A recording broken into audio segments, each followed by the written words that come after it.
Victoria Falls, Zimbabwe and Zambia. 108 meters tall, one of the 7 natural wonders of the world, one of the most famous waterfalls on planet Earth. Farin Ruwa Falls, Nasarawa State, Nigeria. 150 meters tall. That is taller than Victoria Falls by 42 meters.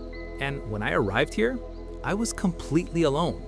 No other tourists, no entrance queues, no tour buses, no gift shops selling overpriced bottled water and little carved hippos. Just me and this. Its name means white water in Hausa, and for good reason. The falls plunge 150 meters down a sandstone cliff, often cloaked in mist.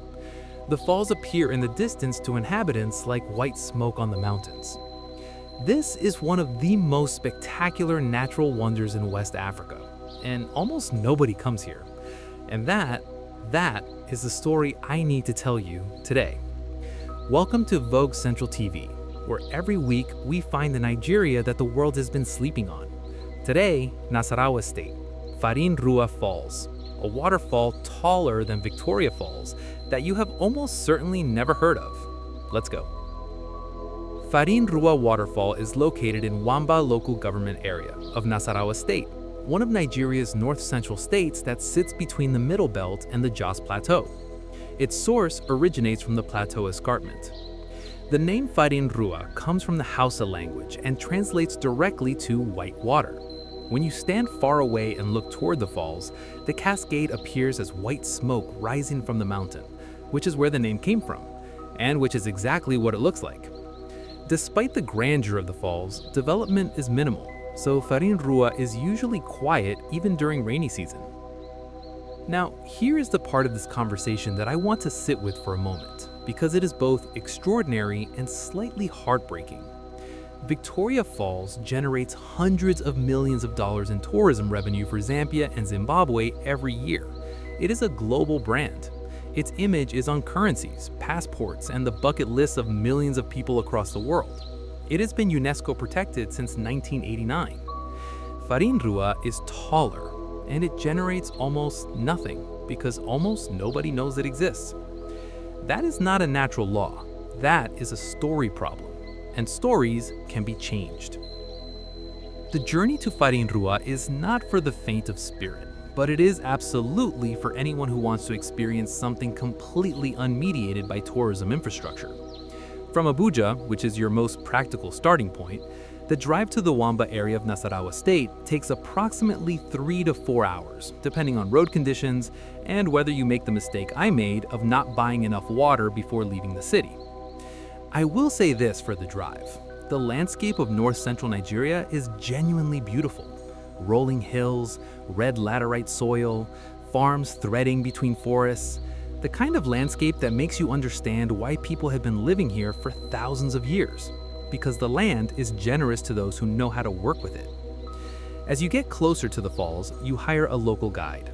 Do not attempt to navigate the approach without one. The path is unmarked, and the guide makes the difference between a 3-hour adventure and a 6-hour ordeal. My guide had been bringing the occasional curious visitor to these falls for years. He walked the path with the casual confidence of someone who has memorized every stone. And then, around the bend in the path, through a gap in the trees, you hear it before you see it. The sound arrives first, a deep, continuous thunder that you feel as much as you hear. Vibration in the chest. The air turns wet and cool. A dramatic drop in temperature that on a hot Nigerian afternoon feels like walking into an air-conditioned room, except the air conditioner is the size of a mountain and is made of water. And then you see it. I am going to try to describe this to you, and I already know I am going to fail, but I will try. The falls crash into a deep gorge, often cloaked in mist. When the water is high, the falls roar and spray emerald cools at the bottom. The scale of Farin Ruwa is genuinely hard to process when you're standing in front of it. Your brain keeps trying to apply normal waterfall logic, finding the top, finding the bottom, placing it within your existing mental frameworks. But this waterfall does not fit the frameworks. It is too tall. The mist it generates creates its own microclimate. The sound is a physical presence. I stood there for probably 10 minutes, just watching, not filming, just watching, because some things deserve to be experienced before they are documented. During the rainy season, when the volume of water is full-blown, the falls produce a beautiful blend of rainbow colors. I was visiting in the transition between seasons, and even at reduced volume, the falls were extraordinary. In peak season, July to September, this place would be one of the most visually spectacular natural sights anywhere in West Africa. And I was entirely alone. No other tourists, no barriers keeping me back, no mandatory viewing platform at a safe distance. I walked as close as the mist and my own nerve would allow. I stood under the edge of the spray. I cupped water in my hands from the pool at the base. I sat on a rock and ate the biscuits I had bought at a petrol station outside Abuja 3 hours earlier, with one of the tallest waterfalls in West Africa falling 30 meters away from me. This is what Nigeria gives you when you bother to show up. This scale, this solitude, this completely unmediated communion with something extraordinary. No queue, no entry wristband, no official selfie point with a branded hashtag, just the water and the rock and the mist and the sound and you. Getting to there, Nasarawa State, Wamba local government area. From Abuja, approximately 3 to 4 hours by road. Hire a local driver or join an organized tour from Abuja. There are growing numbers of adventure tourism operators running weekend trips to Farin Ruwa. Best time to visit? April through September, when the water volume is at its most dramatic and the falls are at full force. In the dry season, the falls shrink to a trickle, still worth seeing, but for the full Victoria Falls but empty experience, wet season is the answer. Guide? Mandatory. Hire locally in Wamba. Pay fairly. These guides are the people keeping this experience accessible. What to bring? Waterproof bag for your phone and camera. Clothes you do not mind getting wet. You will get wet regardless of how careful you are. Good boots for rocky terrain. Plenty of water. A packed meal. A torch for any cave sections. Safety? The terrain requires attention and appropriate footwear.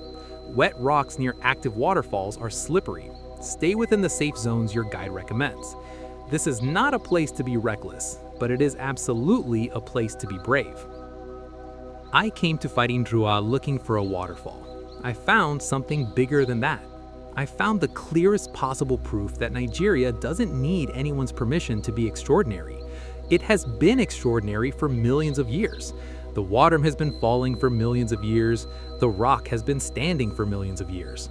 The world is simply only just beginning to show up and pay attention. Victoria Falls gets 500,000 tourists a year. Farin Ruwa gets almost none. The difference is not quality. The difference is story. And we are changing the story, one video at a time. Like this if it moved you. Share it, especially with anyone who has ever doubted what Nigeria has to offer the world. Subscribe because next week we find something else, and we have found a lot of something else's. Comment below. Have you been to Farin Ruwa? Are you going? Let me know. See you next week. This is Vogue Central TV, and Nigeria is just getting started.